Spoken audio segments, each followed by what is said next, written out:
It's always fun being a YouTuber and starting off these reviews knowing exactly kind of what you're going to say, but every now and again you stumble across a movie where you go, I have no idea what the heck I am going to say about this movie. Sequence Break is one of those movies. It brings characters, Chase Williamson, our actors, and Fabian Therese from John Dies at the End, a movie that I really enjoyed, and puts him in this movie.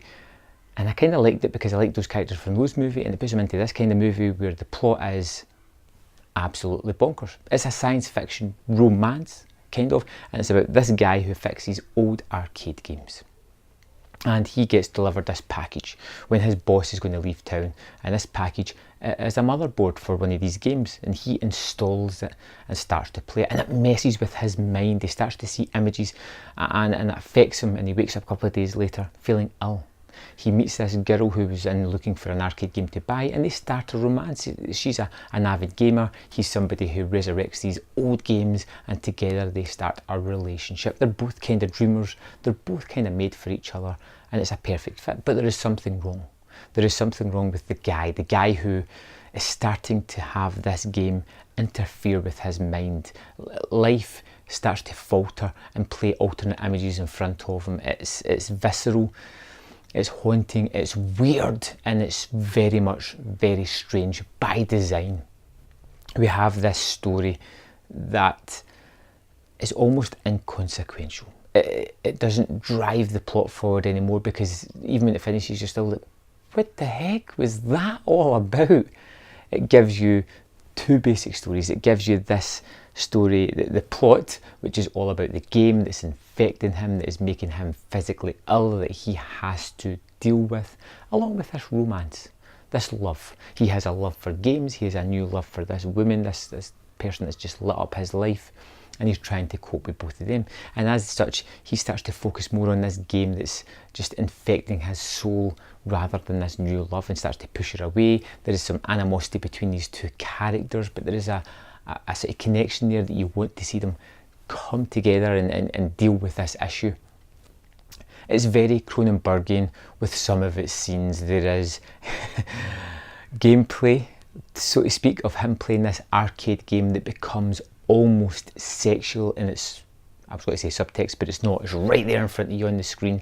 The way it's squelching noises as he pushes the buttons and plays with the toggle and tries to get into the heart of the game. He's obsessed, he's connecting with it, and it's showed in a very visceral way, almost one that could force you to look away in disgust. It's just sheer, that's just weird kind of comments. Sequence Break is a movie that I'm not going to forget, and I don't know how to really rate it on my scale. It's one that I felt compelled to watch. I enjoyed, I liked the characters, the story was well done. It was something that I was kind of curious about how it was going to play out. It's obviously a low budget movie, and that's fine, but it doesn't come across as that way in the way it's shot. Whoever's behind this has been very intelligent in the way that they've shot it and the locales that they've had, and made the best from what they have had. Like I say, John Dies at the End is another super weird movie. If you haven't seen that, love it. Me and Brian Lomax just did a podcast on that I think you should go and check out. Brits on Flicks. Terrific movie. Very weird as well. And we get the couple back from that, which won me over to start off with. This is a movie that is going to polarise people. It is going to disgust people, it is going to excite people, it is going to just bore people, it is going to exhilarate other people. It's a movie where if it's your brand of weirdness, you're going to get a lot out of it. If it's not, it's just going to repulse you.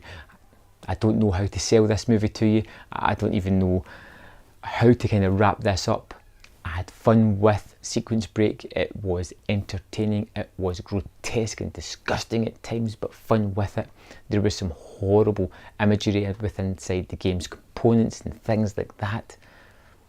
And it's a movie that you will either love or simply detest. It's not going to land in the middle for you. For me, it's something I would probably go back to again.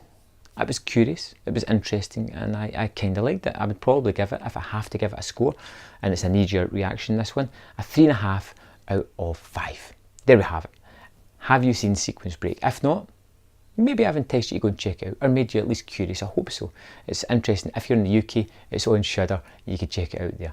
I'd love to know your opinion of the movie, if you have one, if you've seen it, what you thought of it. Let me know in the comment box below. I'm really curious about this one, and I'll see you next time on Man vs. Film.